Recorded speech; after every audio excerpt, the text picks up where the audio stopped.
दर्शकों, आप सभी का स्वागत है न्यूज डीएनएन की खास पेशकश Sahaj yoga a unique discovery and gift to mankind. दर्शकों, आज हम आपकी मुलाकात करवाने जा रहे हैं सहज योगा में एक जाना पहचाना चेहरा डॉक्टर राजेश और उनकी वाइफ के साथ। दर्शकों, आइए जानते हैं किस प्रकार उन्होंने डॉक्टर होते हुए सहज योग को अपनाया और संगीत के इस क्षेत्र में कदम रख करके अपने जीवन को किस प्रकार संतुष्ट और खुशहाल बनाया। डॉक्टर राजेश की कहानी उनकी ही जुबानी।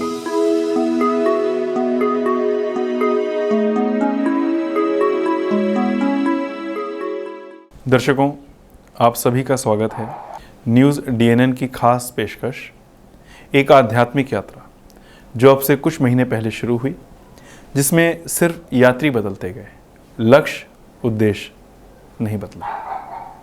जरा सा भी परिवर्तन नहीं हुआ उस दिशा में जिसमें हम चल रहे थे। हमने सिर्फ एक नज़र रखी कि किस प्रकार हर इंसान सुखी, समृद्ध और खुशहाल जीवन को प्राप्त कर सकता है।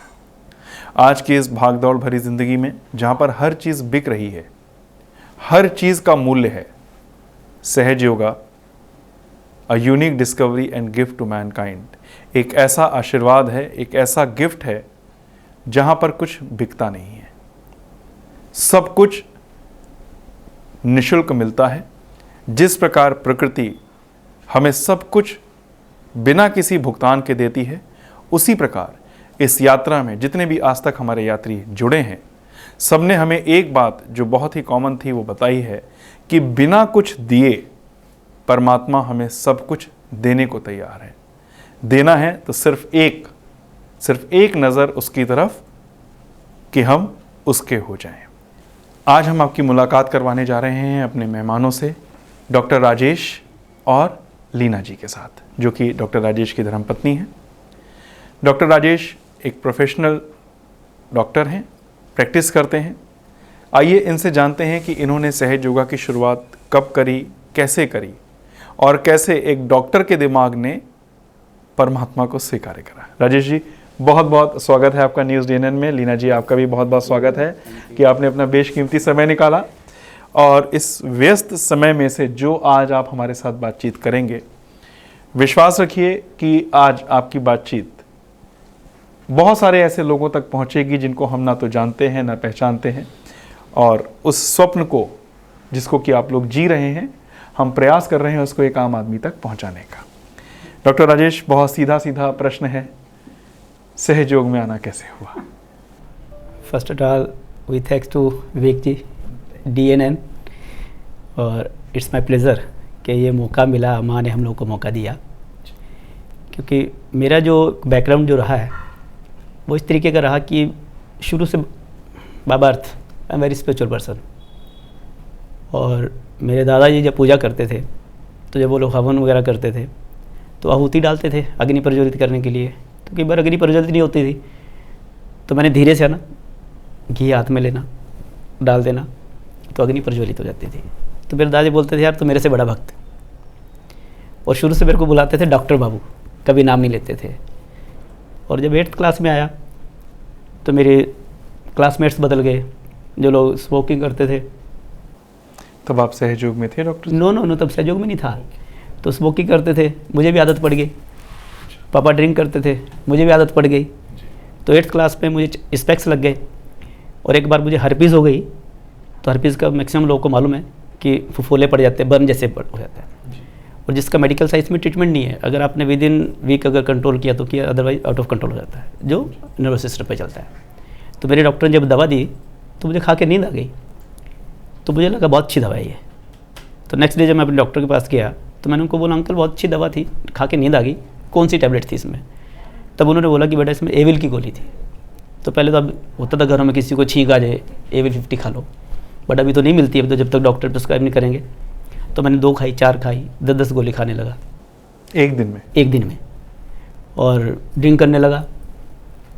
और ये सब किस 82 में? नहीं, आपकी उम्र के बारे में जानना चाहते हैं, वर्ष नहीं, क्योंकि जो आप इतना कुछ बता रहे हैं, दर्शकों सावधान रहिएगा। आपको हम इस बात से सावधान कर रहे हैं कि जो दवाइयों की बात कर रहे हैं किसी भी तरीके का नशा, चाहे आप सहयोग में हैं या नहीं हैं, किसी भी हालत में आपके हितकर नहीं है। लेकिन हम इनसे सुनेंगे ज़रूर कि क्या ऐसा था जो इनको उस चीज़ में इतना आनंद आने लग गया, और आगे का सफ़र इनके साथ बातचीत करके। अब आप इमेजिन कर सकते हो 82 में 8th क्लास में था, 8th क्लास में तब से मुझे ये हैबिट्स मेरी स्टार्ट हो गई थी और टिल 92 तक 13-14 साल की उम्र कॉन्टिन्यू जी ये शुरू किया। और जब मैंने अपना ग्रेजुएशन किया आयुर्वेद से 92 में, तो सेकेंड ईयर से प्रैक्टिस में आ गया था मैं जी। और अपने बॉस के साथ बैठता था। तो कंपोज की गोली भी हमारे पास रहती थी, एल्प्रेक्स हमारे पास रहती थी, तो वो भी साथ में ऐड हो गई। एट दैट टाइम जब ग्रेजुएशन कंप्लीट किया तो मेरा वेट 38 kg था। तो मेरे दोस्त बोलते थे, राजेश तू डॉक्टर तो लगता नहीं है, पेशेंट लगता है। जब पेशेंट आकर पूछा करें डॉक्टर साहब कब मिलेंगे, but I am so lucky 92 में ही मुझे शिमाते से मिलने का मौका मिला।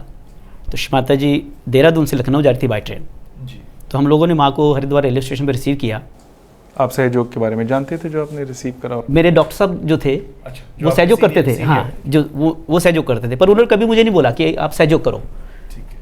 बट वहाँ पे जो हमारे अंकल जगवाल अंकल हैं, बहुत अच्छा सहयोग का काम करते हैं, तो आते थे, वो बताते थे आके। पर मैं बोलता था अंकल ऐसा नहीं होता दुनिया में, जैसे आप बताते हो इतना प्यार है, नैतिकता है, आज समाज में जो माहौल है तो लगता ही नहीं है कि ऐसा हो सकता है जी। तो मुझे बिलीव नहीं था। बट शिमाते के इंडिया टूर पे आने से पहले, यमुनानगर शिमाते है हमारे यहाँ पे, तो क्लिनिक पे हमारे ऑल्टर रखा हुआ था शिमाते का। तो हर रोज़ तो डॉक्टर साहब मेरे जो जलाते थे। तो उस दिन क्या हुआ कि मैंने खुद जो जला दी, पर मुझे सहयोग का नहीं मालूम था, पर समझाते थे पर मैं नहीं समझता था। That time I prayed to Shri Mata ji please tell me what is this, you know about this. ये 2 लाइन बोली और मेरी पूरी बॉडी जस्ट लाइक आइस हो गई, एकदम कूलेंट। तो अंदर से लगा ये कुछ है, देखना चाहिए क्या है, क्योंकि आयुर्वेद का स्टूडेंट रहा हूँ। ईड़ा पिंगला सुषुम्ना की बात करते तो मैं पहले पढ़ चुका था चर्क में। तो जब शिमाते को मैंने देखा very first time railway station पर रात को जब रिसीव किया जी, तो मुझे एक ही चीज़ लगी, नहीं यही है जो मेरे से अलग है। और जब शिमाते को मैंने फूल दिए तो आज भी वो सीन में देखता हूँ, उन्होंने मुझे नीचे से ऊपर तक देखा और मेरी बॉडी में शिवरिंग होगी, कपकपी छूट गई। मैंने कहा माँ ये सब तो बहुत अच्छे लोग हैं, मैं तो सर्वगुण संपन्न हूँ। मेरी हिम्मत नहीं पड़ी कि उनको सामने से मैं देख पाऊँ।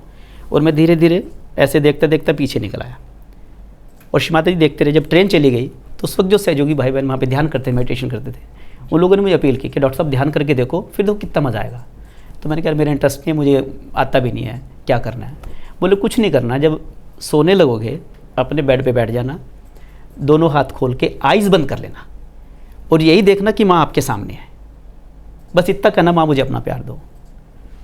और विवेक भैया ताजुब करोगे कि रात के 12:30 पौने 1 बज रहे थे जी। तो जहाँ हर रोज़ मैं स्मोकिंग करके ड्रिंक करके नशे गोली खा के सोता था, तो मन में कि ख्याल है चलो सब लोगों ने बोला है एक एक्सपेरिमेंट करके देखते हैं, बी ए डॉक्टर जी। तो मैं बैठा, आइज़ बंद की, वही सीन देखा। And that time prayed to Shri Mata ji please give me your love. और आप विश्वास नहीं करोगे कि विदिन 5 मिनट ध्यान करते करते कब सो गया मुझे नहीं मालूम पड़ा। अच्छा, बिना नशे की गोलियां लिए, बिना किसी प्रकार का ऐसा सेवन करे आप। और जब सुबह नींद खुली तो 5:30 पौने 6 का टाइम था। तो मेरे शरीर में इतनी एनर्जी थी, इतना मेरा शरीर हल्का फुल्का था। तो मेरे को लगा यार लोग वैसे डॉक्टर को बदनाम करते हैं, डॉक्टर साहब ने दवा दिखा के नींद आ गई। कुछ लोग बोलते नहीं रात को दारू ज़्यादा पी दो, मैंने घर आके डिस्टर्ब करे, सुबह माफ़ी मांगती है। बट मैं be a doctor, be a scientist और बी ए स्पिरिचुअल पर्सन आज बोलता हूँ कि परमात्मा से ज़्यादा नशा किसी भी चीज़ में नहीं है। जिस इंसान के ऊपर परमात्मा का नशा चढ़ गया उसके सब नशे अपने आप गौन हो जाते हैं। क्योंकि मेरी ज़िंदगी बदल गई, तो मैं तो अक्सर एक ही बात बोलता हूँ, क्योंकि उन्होंने मुझे इतनी सारी एजुकेशंस दी, गाना भी सिखाया। तो हर बार मैं एक बात बोलता हूँ कि संगीत से सुकून मिलता है और भक्ति से सुरूर मिलता है। अगर इन दोनों को जोड़ दिया जाए तो एक न एक दिन खुदा ज़रूर मिलता है। और वो मेरे साथ हुआ। वो 25 साल पहले मेरा नंबर था। तो जब भी मैं प्रोग्राम में जाता हूँ, बाहर जाता हूँ, यही सोचता हूँ this is my first job, कि मेरे जैसे बहुत सारे भाई बहन हैं जो आज उस कगार पे खड़े 25 साल पहले जहाँ हम लोग खड़े हुए थे जी। अब शायद बढ़ गया है, क्योंकि समाज जिस दिशा में जा रहा है शायद वो हालात ज़्यादा बुरे हो चुके हैं जो आज से 25 साल पहले। नहीं, पर विवेक जी इसमें मैं एक बात ऐड करना चाहूँगा कि जो हमारे भाई बहन मेडिटेशन कर रहे हैं जी, गलती उनकी नहीं है जो उस कगार पे खड़े हैं, गलती हमारी है जो हम लोग कर रहे हैं और करते हुए वहाँ तक सर्व नहीं कर पा रहे हैं, पहुँच नहीं पा रहे, वहाँ पहुँच नहीं पा रहे हैं। तो मैं तो आपके चैनल को थैंक्स करता हूँ, कम से कम इतने लोग देखेंगे। और मेरे जैसे जो भाई बहन हैं जिनकी नेसेसिटी है, मैं उनसे ही कहूँगा कि आपको कुछ बदलना नहीं है, एक कदम आगे बढ़ के देखो। अगर आपकी लाइफ में कुछ चेंज और आता है, क्योंकि मेरी ज़िंदगी बदले, सो आई एम प्रैक्टिकली पर्सन, तो हो सकता है आज आपका नंबर हो। डॉक्टर साहब 92 में आपने सहयोग शुरू करा, उससे पहले आपने एज अ डॉक्टर प्रैक्टिस शुरू कर दी। जब आप 92 में आपने सहयोग में पदार्पण करा, पहला दिन आपने बता दिया, जबकि एक नशे की जो प्रवृत्ति होती है वो ये होती है कि बंदा हर रात ये कसम खाता है कि नहीं पीनी, सुबह उठता है, रूटीन में आता है, फिर शाम कहता है चल कल से नहीं पीनी, आज पी लेता हूँ। पहला दिन आप बिना किसी भी ऐसी चीज़ के सेवन के आप सो गए। अगला दिन कैसा रहा, वो बहुत इंपॉर्टेंट है। अगले दिन का वो जो सफ़र होता है ना, 1 दिन 2 दिन 4 दिन 5 दिन, क्योंकि जब हम एक समय गुजार देते हैं तो शायद हमें वो चीज़ याद नहीं रहती, लेकिन जो उस दौर से, उस हालात से गुजर रहे होते हैं, उनके लिए वो एक एक क्षण बहुत महत्वपूर्ण होता है। विवेक जी, यहाँ एक ही बात कहूँगा मैं कि मुझे एक चीज़ लगती है कि वो नशा भी कोई नशा नहीं है जी, जो एक दिन चढ़े फिर उतर जाए। बिल्कुल। क्योंकि पहले तो हर रोज़ पीते थे जी, हर रोज़ उतर जाता था, और जब से माता ही मिले, माँ मिली है, उन्होंने एक ही बार पिलाई, आज तक वो नशा नहीं उतरा। मुझे किसी चीज़ की ज़रूरत नहीं पड़ी, but I am so lucky कि आज जो है कि जो 25 साल पहले मैंने करा जी, आज मुझे एक भी चीज़ का स्वाद नहीं मालूम है। डॉक्टर साहब, नशे में रह कर के अपनी ज़िंदगी गुजारना और उसके बाद सहज में आ जाना और उस सफ़र को, क्योंकि पहले दिन तो कोई भी किसी भी स्तर पे जा कर के ये नहीं जानता कि ये आध्यात्मिक यात्रा शुरू हो गई, क्योंकि इतने हमने वार्तालाप करे हैं, इतने सारे सहयोगी आए हैं स्टूडियो में, पहले दिन तो शायद किसी को भी आभास नहीं होता कि वो कहाँ जा रहे हैं और क्या कर रहे हैं। वो सहयोग में आकर के आध्यात्मिक यात्रा का आभास कितने दिनों बाद हुआ आपको? नहीं, मेरा तो विवेक जी क्या था, वेरी फर्स्ट डे जी, मैंने एक चीज़ बोली कि जब मैंने श्रीमाता को देखा जी, और देखते ही मुझे लगा नहीं यही है जो मेरे से अलग हैं। ठीक है, और आज आपको एक कड़वी सच्चाई बताऊं कि जिसको माँ ने समझ दी वो पहले दिन में दे दी, और जिसको नहीं दी वो 40 साल बाद भी ऐसे ही रह गए हैं। बिल्कुल। ये मेरी अपनी डिज़ायर पे डिपेंड करता है कि मैं क्या पाने के लिए आया और मुझे क्या मिला, क्योंकि वो तो सब कुछ दे रही है, वो सब कुछ दे रहा है। पर अगर हम ही लोग सोच रहे जब तक मैं ना करूं, जब तक मेरे करने से, जब तक मेरे जाने से, मेरी समझ से परे की चीज़ है ये। I am doctor also, be a scientist, be a musician, be a spiritual person, पर आज भी मुझे लगता है मुझे कुछ आता ही नहीं है। आज भी मैं स्टूडेंट, आज भी एक स्टूडेंट की तरह काम कर रहा हूँ, चाहे मैं मेडिकल में हूँ, चाहे मैं स्पिरिचुअल में हूँ। कुछ अच्छा सीखने को मिलता तो कोशिश करता हूँ मुझे सीखना है। जिस इंसान की ये इच्छा रहेगी मुझे सीखना है, उसकी ज़िंदगी चलती रहेगी, और जिस दिन इंसान ये सोचेगा मैं सीख गया हूँ, उसकी ज़िंदगी का ड्रॉबैक स्टार्ट हो जाएगा, ख़त्म हो जाएगा वो। दर्शकों, डॉक्टर राजेश के जीवन के बहुत सुंदर पहलू और भी हैं जिनके साथ हम आपको रूबरू कराएंगे अभी, लेकिन उससे पहले जो इनकी जीवन संगनी हैं लीना जी बैठी हुई हैं साथ में, आइए हम उनसे बातचीत करते हैं, क्योंकि एक बहुत ख़ास मौका मिलता है जब पति पत्नी दोनों एक ही धर्म के रास्ते पर एक ही फ्रीक्वेंसी के साथ आगे बढ़ रहे हों, क्योंकि उस फ्रीक्वेंसी के जो आशीर्वाद हैं वो घर, परिवार और समाज पर बहुत सुंदरता से देखने को मिलते हैं। ये एक वैज्ञानिक रूप से प्रमाणित चीज़ है। जब पति पत्नी साथ में बैठते हैं, ध्यान करते हैं, तो परमात्मा के आशीर्वाद कई गुना बढ़ जाते हैं। तो आइए लीना जी से इस बातचीत के सिलसिले को जारी करेंगे, लेकिन उससे पहले हम आपको बता दें कि डॉक्टर राजेश, जो कि प्रोफेशन से एक डॉक्टर भी हैं, उसके साथ एक बहुत माने हुए संगीतज्ञ भी हैं, संगीतकार हैं, बढ़िया गाते हैं। उस बारे में हम इनसे बाद में जानकारी लेंगे। पहले हम बातचीत का सिलसिला शुरू करते हैं लीना जी के साथ। लीना जी, बहुत बहुत स्वागत है एक बार फिर से आपका। हम अपने दर्शकों के लिए ये जानना चाहते हैं कि आपकी आध्यात्मिक यात्रा सहयोग में डॉक्टर राजेश के साथ कब से शुरू हुई और क्या कारण बना उस यात्रा के शुरू होने का? जनरली यही देखा जाता है कि या तो पत्नी का बहुत धार्मिक रुझान होता है, तो पति बहुत बिजी होता है अपने काम में, वो कहता है नहीं नहीं साहब मेरे पास इन चीज़ों के लिए टाइम नहीं, तुम संभालो।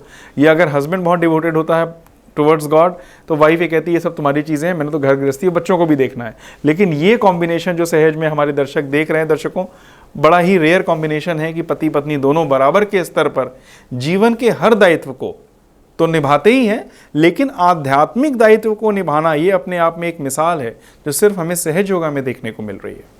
हाँ जी लीना जी, कैसे शुरू हुआ ये सफ़र? 92 में सहज योग ज्वाइन किया, शमाता जी को मिले because of my father. Okay. Father बहुत ड्रिंक करते थे, चेन स्मोकर थे। मेरा बैकग्राउंड हरिद्वार से है।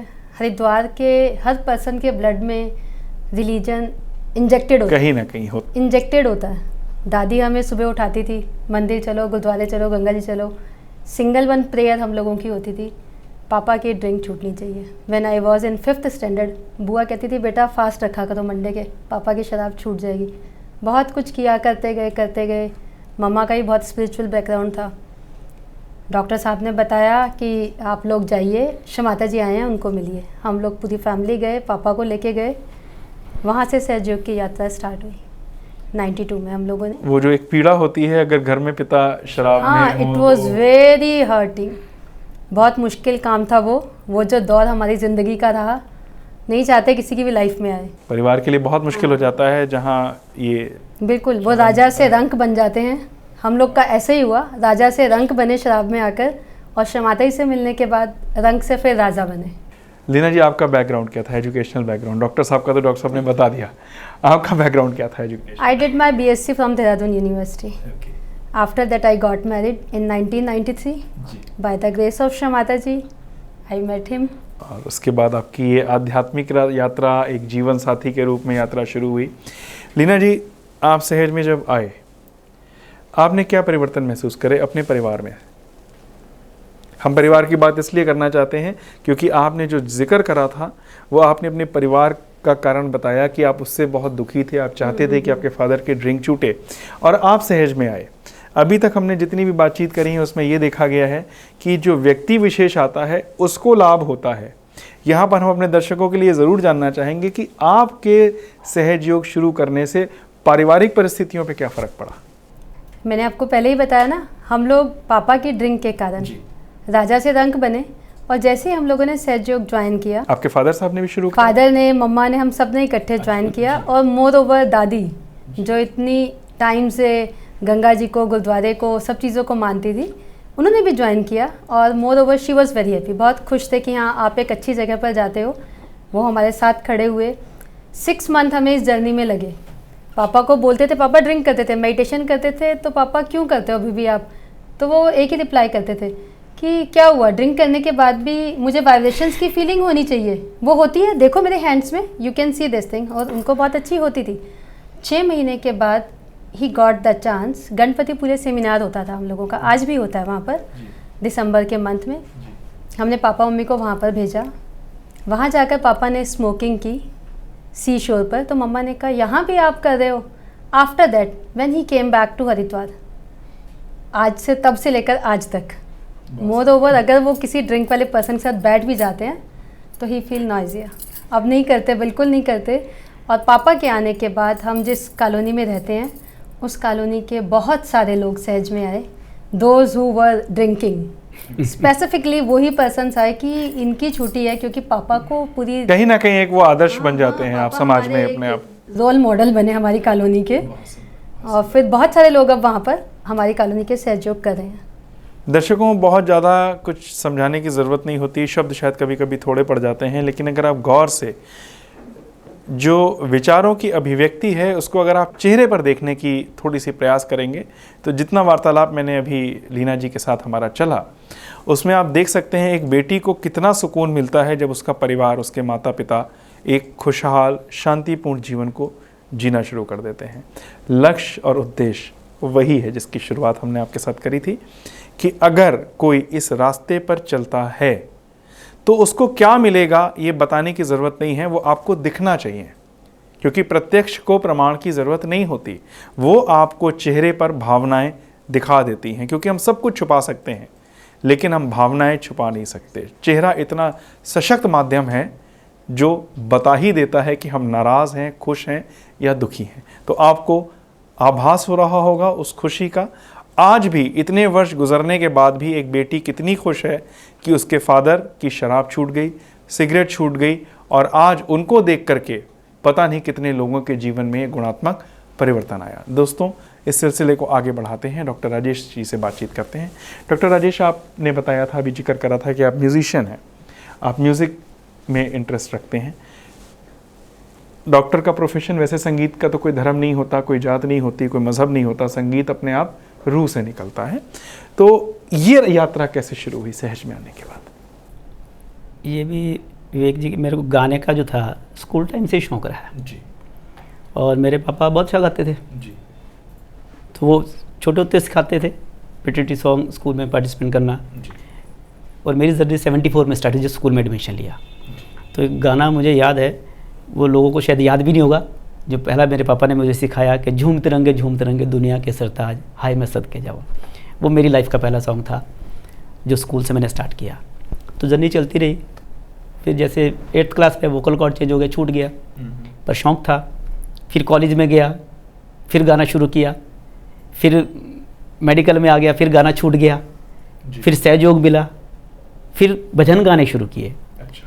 और जब अपने सेंटर पे मैंने गाना शुरू किया तो सब लोग बहुत खुश होते थे और हर संडे ब्लेस करते थे मेरे को। सब बोलते थे डॉक्टर साहब आप बहुत जल्दी शिमाते के सामने गाओगे। And I am so lucky कि मुझे 93 में ही शिमाते के सामने गाने का मौका मिला, और वो मेरी लाइफ की पहली जर्नी थी सहयोग की एज ए म्यूजिशियन, जिसमें पहली रात में शिमाते जी ने रिकॉग्नाइज़ किया, स्टार बना दिया।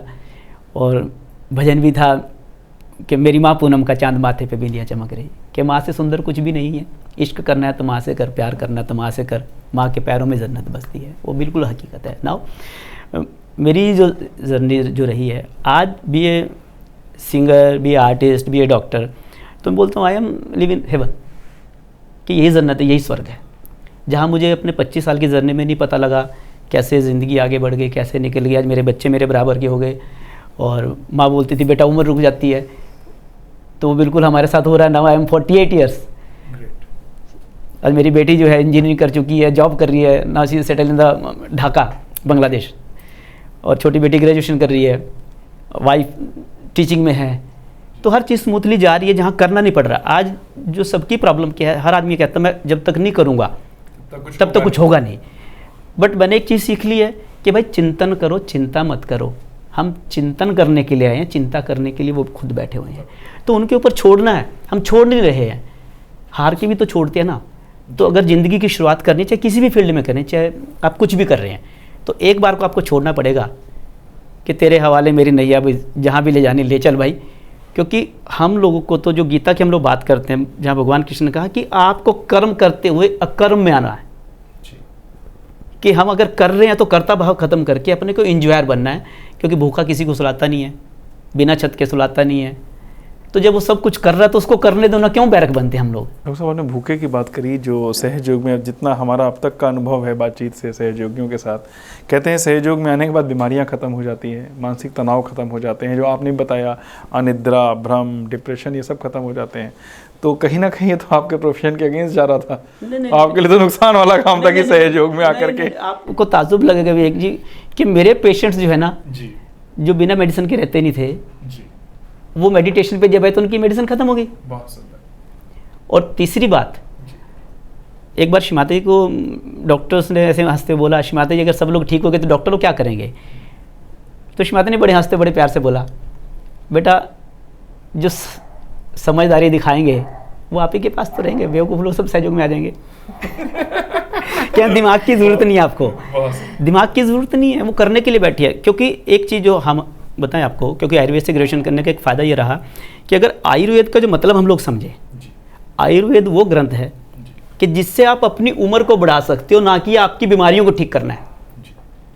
और उम्र तभी बढ़ेगी जब आप स्वस्थ होंगे। और ये तभी मिलेगा क्योंकि आयुर्वेद स्पिरिचुअल का पार्ट है, वहाँ से निकला है। अध्यात्म के साथ जुड़ के आयुर्वेद हो स्ट्रॉन्ग बन जाता है, और आपको घूम के जो अपने बेस पे आना पड़ेगा। और एक टाइम अगर, बिल्कुल मैं दावे से बोलता हूँ भाई, अगर लोग सहयोग को अडॉप्ट करेंगे, मेडिटेशन को अडॉप्ट करेंगे, और ये उनकी नेसेसिटी भी है।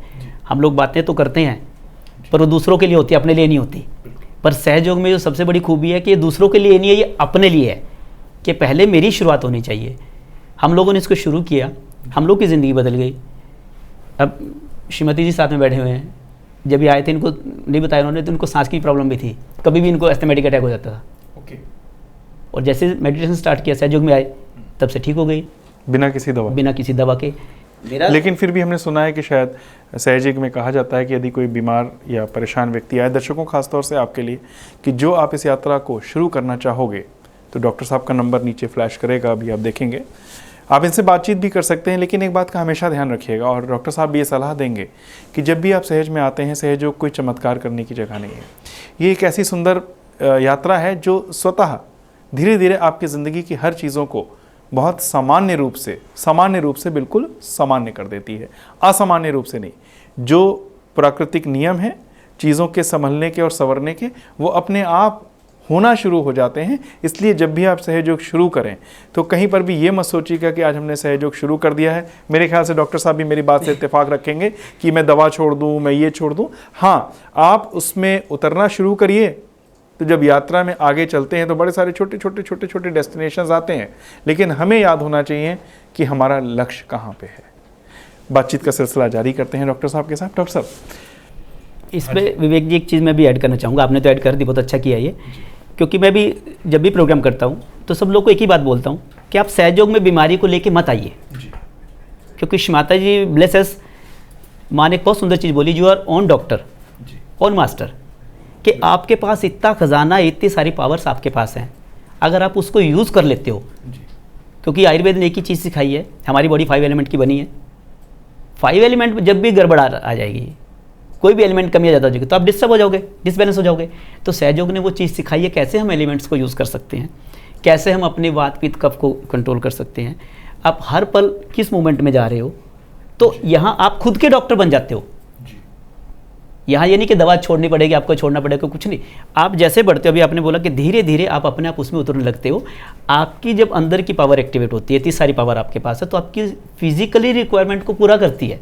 लेकिन डॉक्टर साहब एक बात जैसे हम अपने दर्शकों के लिए खास करके जानना चाहेंगे कि परमात्मा को वही लोग ढूंढते हैं या तो जो जन्म से खोज में होते हैं परमात्मा की, अध्यात्म की, या कहीं ना कहीं जो आज तक धर्म का हमने पालन करा है, मंदिरों में जाते हैं या कहीं पे भी जाते हैं, तो कहीं ना कहीं एक डिज़ायर तो होती है कि हे परमात्मा मेरी इस चीज़ का निदान कर। जैसे अलीना जी ने भी बताया, मंदिरों में जाना, व्रत रखना, तो कहीं ना कहीं हम परमात्मा से कुछ ना कुछ मांगते रहते हैं, ढूंढते रहते हैं और शायद बड़ी छोटी छोटी चीज़ें मांगते हैं।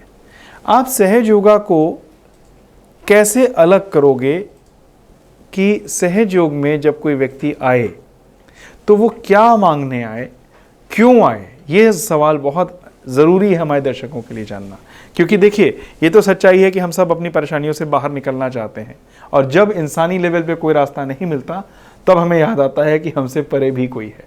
तो वहाँ पर सहयोगा का क्या रोल है? सहयोगों का यही सबसे बड़ा रोल है विवेक जी, कि अभी तक, क्योंकि आई एम सो लकी कि अभी मैंने हिंदुस्तान में जो है 90% इंडिया के अंदर एंटीरियर से एंटीरियर तक जाकर मैं प्रोग्राम किया। जो मुझे मिला, कोशिश रहती है, हम उनको सिखाने नहीं जा रहे, बट एक चीज़ सर्वाइव करने जा रहे हैं कि मुझे मिला, आप ट्राई करके देखो, हो सकता है आप पे भी इफेक्टिव हो। तो वहाँ मैं सबको एक ही बात बोलता हूँ कि सोच बदल लो तो सितारे बदल जाएंगे, नज़र बदलो तो नज़ारे बदल जाएंगे, और किसी को क्या बदलना, खुद को बदलो तो फिर सारे ही बदल जाएंगे। हम खुद को बदलने के लिए आए हैं, और सहयोग कैसे हम लोग उससे अलग और उसको कैसे वो करेंगे, क्योंकि यहाँ यही चीज़ सबसे बड़ी लागू होती है कि आपको अपना डेस्टिनेशन ही नहीं हम लोग को मालूम पड़ता कि मैं आया क्यों हूँ, मुझे क्या करना है। क्या मैं डॉक्टर बनने आया हूँ, इंजीनियर बनने आया हूँ, बिजनेस खड़ा करने के लिए आया हूँ, जो हमारा लास्ट डेस्टिनेशन है। और लास्ट डेस्टिनेशन को तब समझते हैं लोग जब रिटायर एज आ जाती है, जब कुछ कर नहीं पाते। फिर वो लोग क्या कहते हैं, आज गाड़ी भी है, पैसा भी है, बीवी बच्चे सब कुछ है, पर डॉक्टर साहब शांति नहीं मिली। क्योंकि शांति तभी मिलेगी जब आप अपने लास्ट डेस्टिनेशन पे पहुंच जाओगे, अपने परमात्मा से जुड़ जाओगे, कि जिसने पूरी सृष्टि को रचा। सब लोग कहते हैं परमात्मा है, फिर भी झगड़ते हैं, पर तब तक उसको वो चीज़ समझ नहीं आती। वो चीज़ भी तभी समझ आती है जब वो अंदर से अवेयर होता है, जब उसकी अंदर की शक्ति जागृत होती है, जब वो खुद एनलाइटेड होता है। और जब उसको कोई ऐसा पर्सन मिल जाए जो उसको एनलाइटेड कर दे, तो वो खुद ब खुद उसको जज कर लेता है कि मेरी लाइफ जो पहले थी वो कैसे जा रही थी, और अब पाने के बाद जो मेरा लास्ट डेस्टिनेशन है, जो सदाशिव को पाने की बात करते हैं।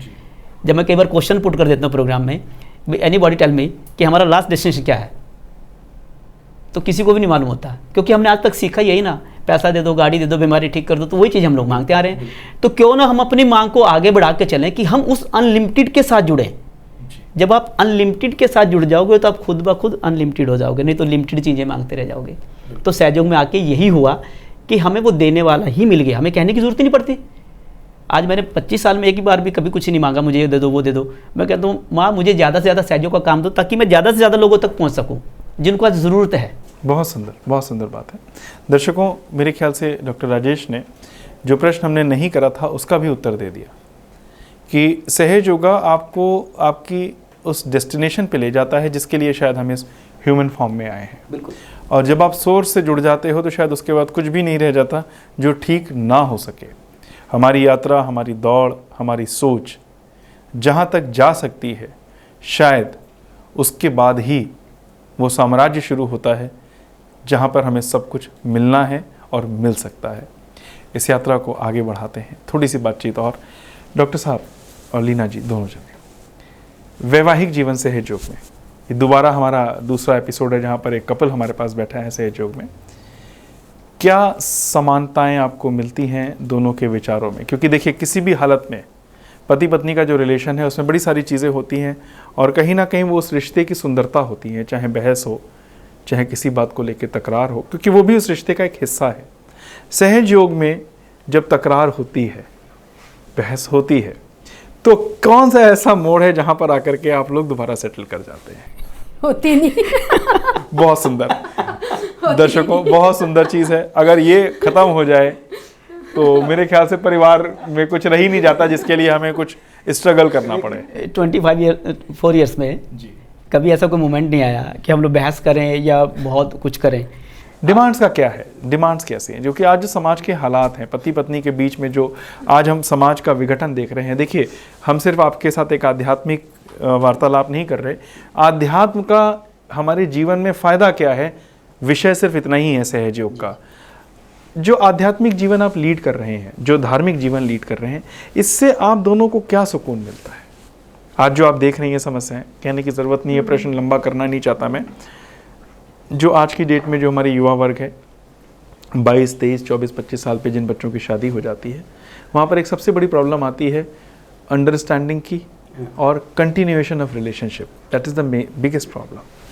उसके बारे में आप अगर दोनों जने चाहें अपने उस 24 साल के सफ़र को चंद एक लम्हों में, शब्दों में अगर आप उसको बांधें तो आप कैसे बांध सकते हैं?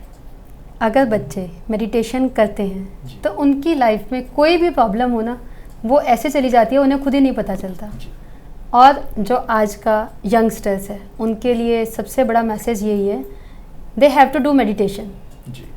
If they want to join Sahaj Yoga for 1 month practically, they should do.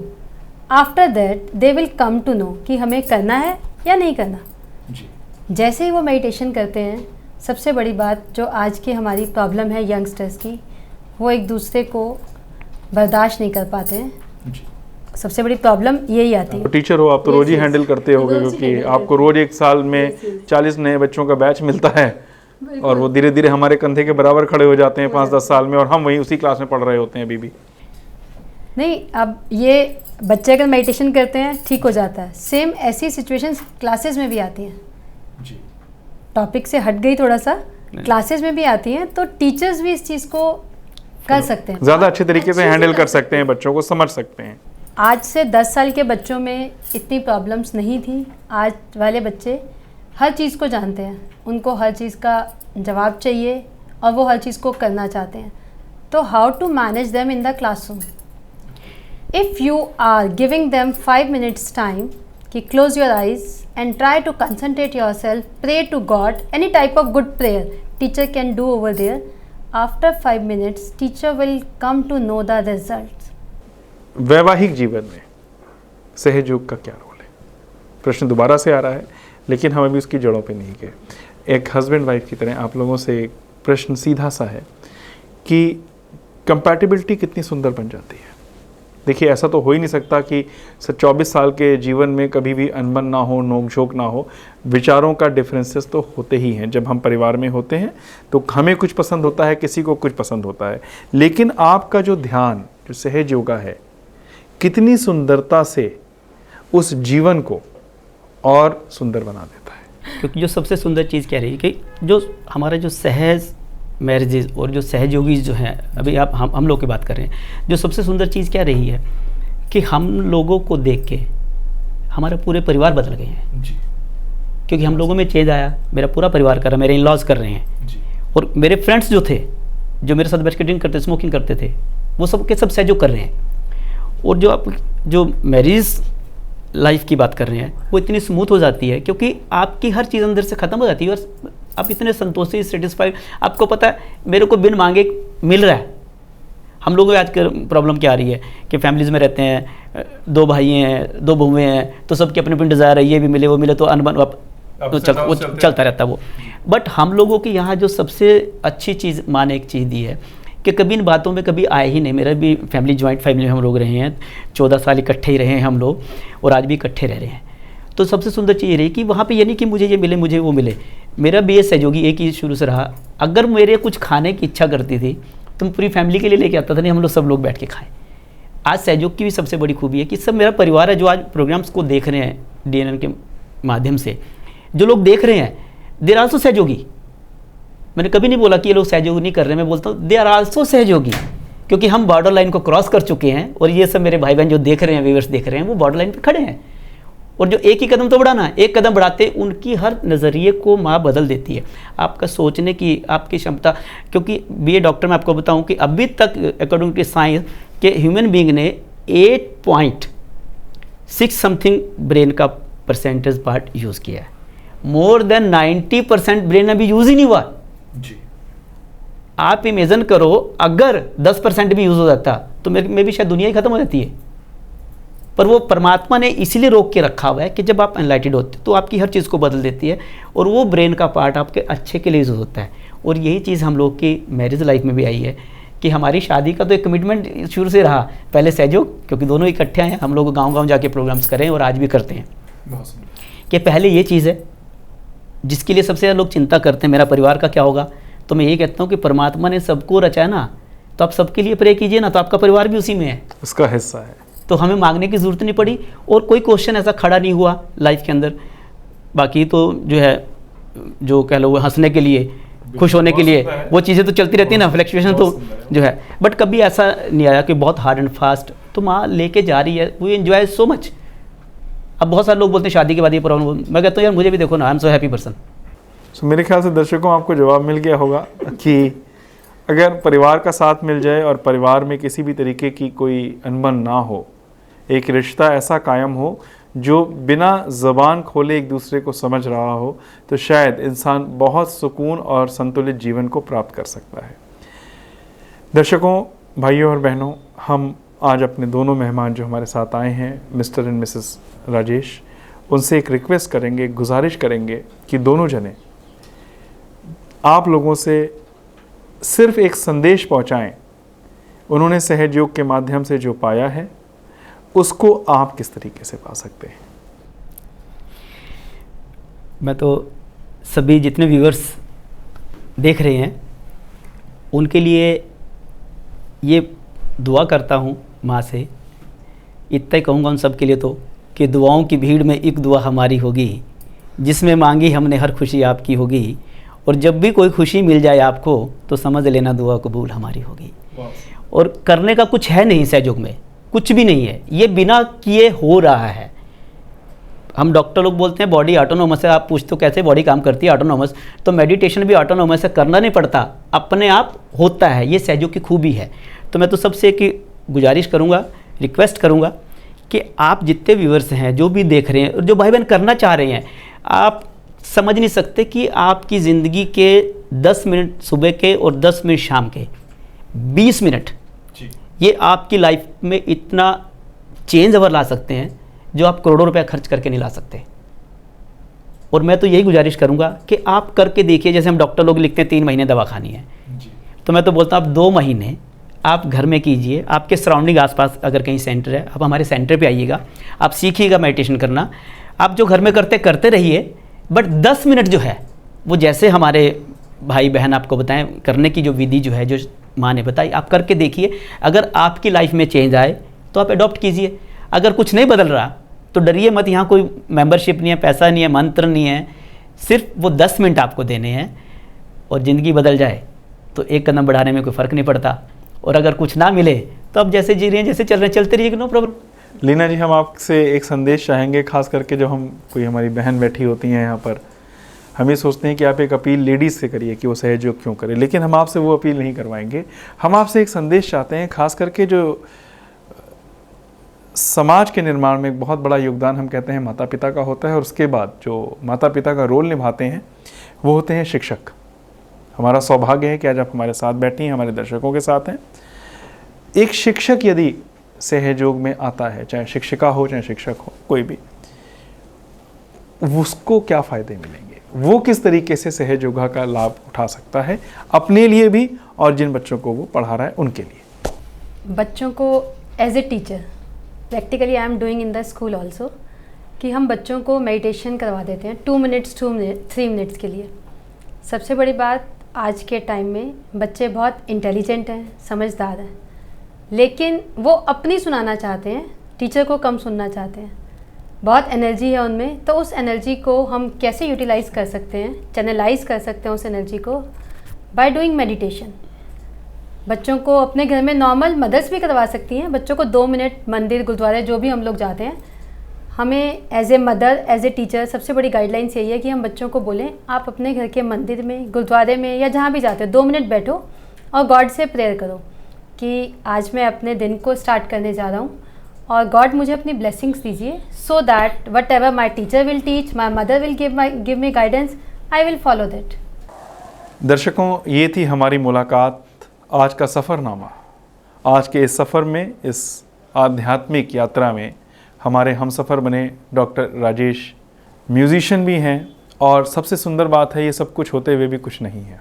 एक बांसुरी जो बजती है सिर्फ उसके लिए, स्वर भी उसके होते हैं और धुन भी उसकी होती है। लीना जी थी हमारे साथ जिन्होंने अपनी यात्रा बताई, अपनी पारिवारिक यात्रा बताई, अपने परिवार के बारे में, अपने घर के बारे में, अपने शादी से पहले के जीवन के बारे में और उसके बाद के जीवन के बारे में बताया। हम उम्मीद करते हैं कि जितनी सरलता से और सच्चाई के साथ हम अपनी बातचीत को आपके सामने प्रस्तुत करते हैं, हो सकता है उसमें बहुत सारी ऐसी बातें हो जो आपको कहीं ना कहीं हमारी दिमाग को सेटिस्फाई ना कर पाती हों, लेकिन एक बात का विश्वास रखिएगा, न्यूज़ DNN आपके सामने सिर्फ वही प्रस्तुत करता है जो है। हम कुछ भी क्रिएट करने की कोशिश नहीं करते। विचार थे, अभिव्यक्ति थी, और हमें उम्मीद है कि ये यात्रा जैसे जैसे आगे बढ़ती जाएगी ये उतनी ही सच्चाई पे दृढ़ होती जाएगी, और यदि उस सत्य पे उतर के हम अपने जीवन को कुछ बना सकते हैं तो हमें लगेगा इस यात्रा की शुरुआत करना हमारे लिए बहुत श्रेयस्कर रहा, क्योंकि यदि एक जीवन भी बच जाए या बदल जाए, इससे बड़ा आशीर्वाद परमात्मा के नज़रों में कोई नहीं होता। जितना आशीर्वाद हमें मिल सकता है किसी के जीवन को संवार के, उससे सुंदर जीवन में कुछ भी नहीं है। तो यात्रा आगे भी जारी रहेगी, बातचीत का सिलसिला चलता रहेगा, लेकिन आज के लिए हमें इजाज़त दें। डॉक्टर राजेश, लीना जी आप स्टूडियो में आए, अपना टाइम निकाला यमुनानगर से, हम आपके आभारी हैं, धन्यवाद करते हैं, और उम्मीद करते हैं कि दर्शकों को ये जो बहुत साफ़ सुथरी और सीधी बातचीत थी पसंद आएगी। जल्दी ही दोबारा आपसे मिलेंगे। नमस्कार। विवेक जी, आपको और आपकी पूरी टीम को बहुत सारी शुभकामनाएं।